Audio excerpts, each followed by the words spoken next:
Hello everyone and welcome to the Helen Winder Show. Thank you so much for joining us. My guest today is the fabulous Jenny Flintoft, who is leadership and business coach and speaker. Hello Jenny, thank you so much for being here. Thank you, Helen. Hello. Nice to be called fabulous, so that's a nice start. Thank you very much.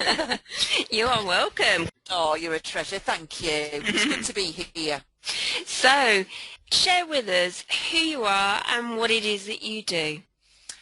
Well, my name's Jenny. I've been running my own business for 15 years now, and essentially I do a bit of everything in terms of the coaching and consulting and training industry and arena. So I do events where I'm a public speaker.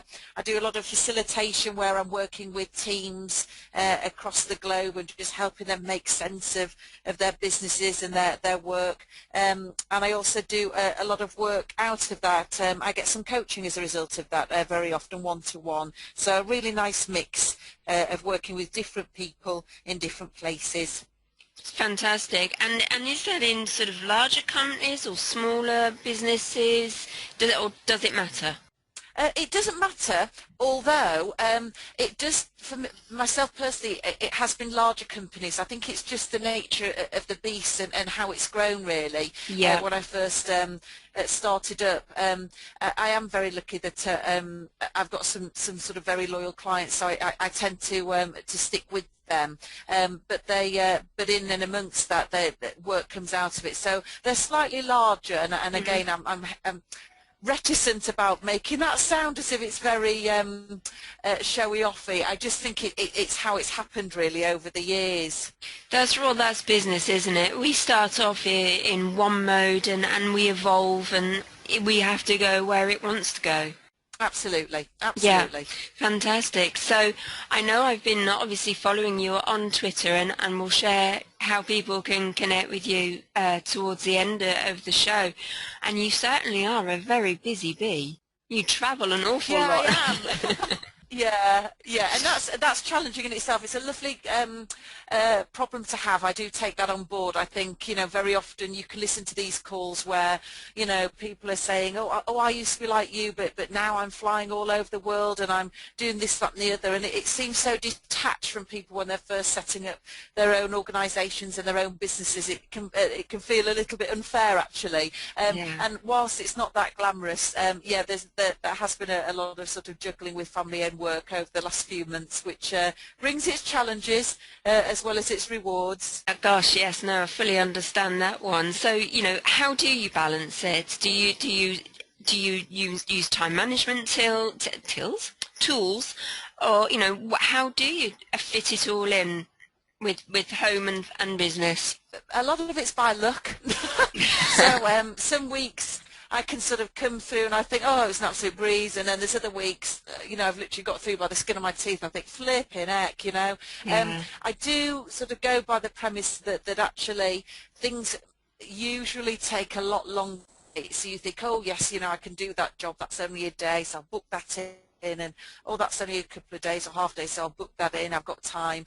And then of course, the jobs actually get bigger, which means your prep time takes longer, and then you think, gosh, I haven't got that space to do that. So I'm really trying to balance things in terms of just being prepared for the unexpected. I try not to book anything at all on a Friday and just leave that free. So it's either just collecting my thoughts and doing all the admin things and keeping on top of stuff, or it's literally just sort of collecting my thoughts and on me, so actually then I can spend the rest of the weekend concentrating much more on the family without being too distracted. Yeah, because it's not easy, is it?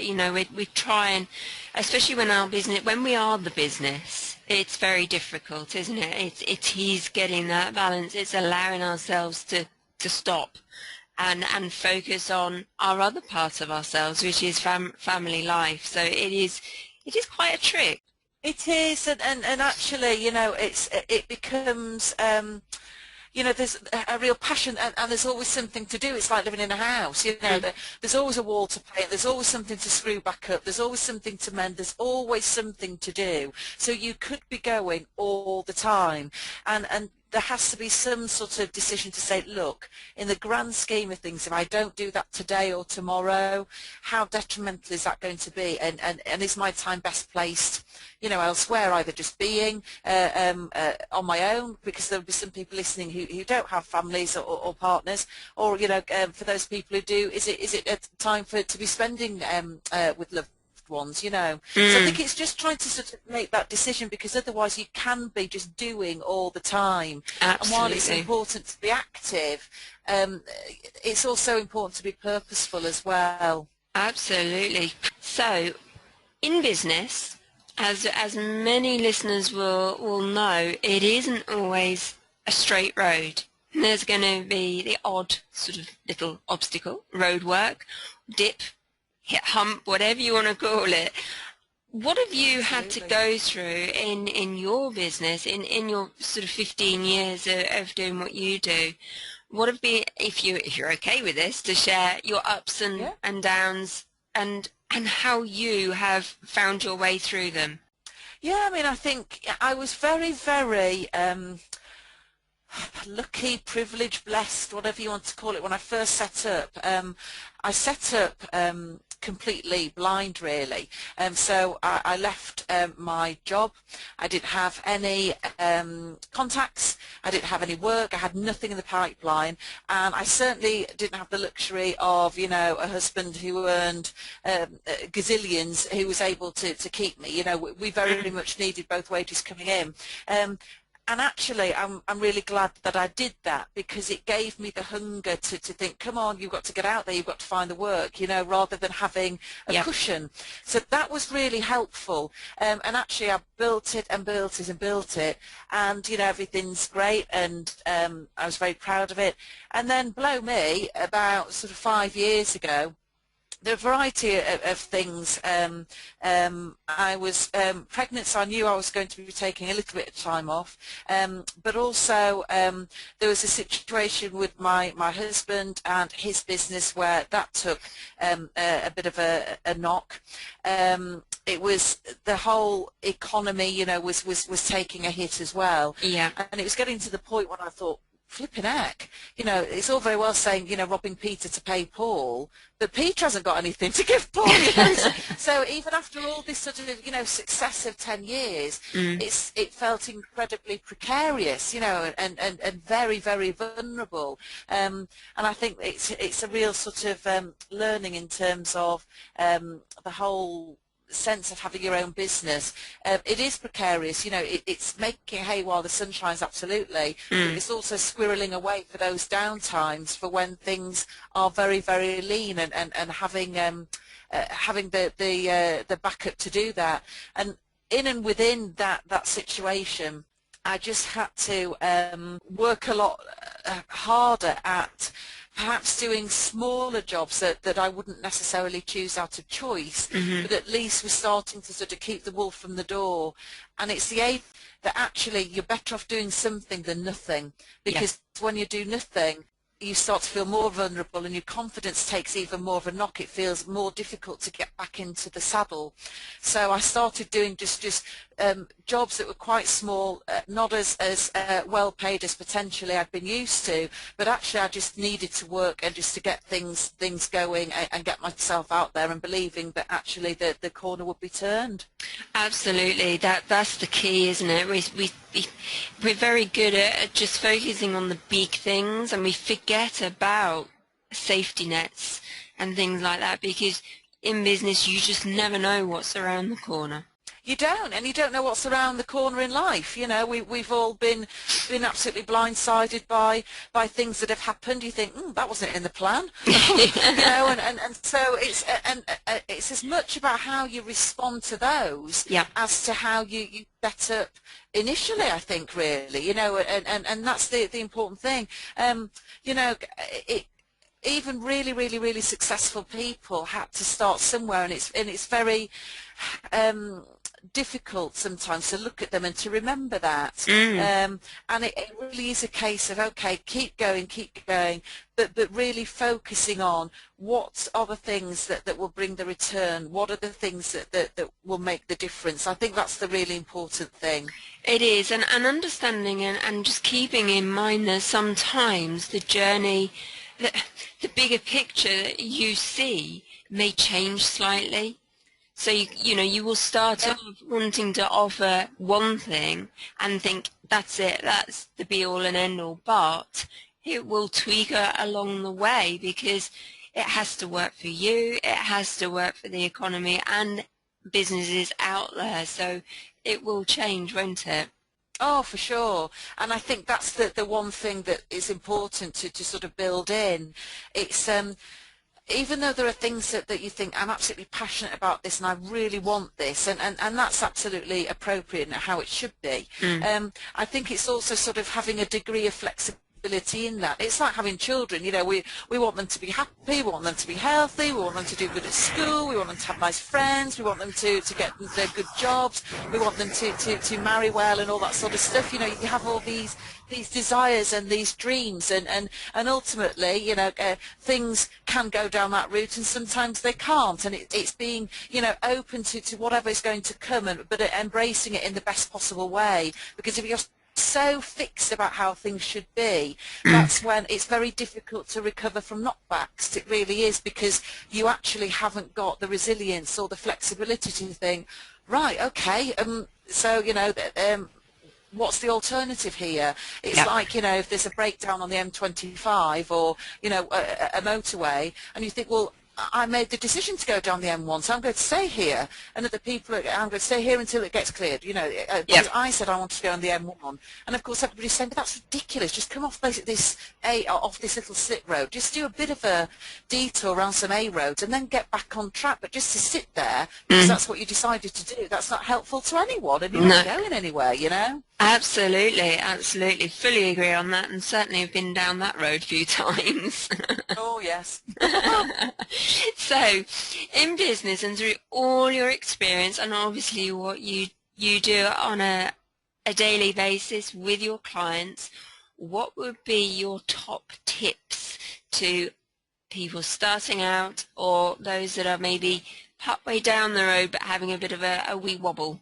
Yeah, I think it's when you approach your day. So if you're at home, you're thinking, okay, I need to do some marketing, I need to sort of see what's out there, I need to be trying to drum up business or designing some products or whatever it is.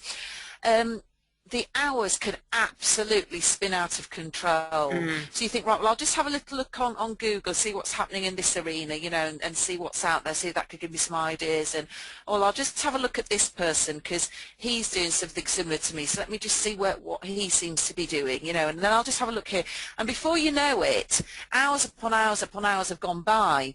And it's almost like if you had a boss that was sitting right next to you, how pleased would they be, how happy would they be at the end of your 2 hours, your 4 hours, or however long you are in your office?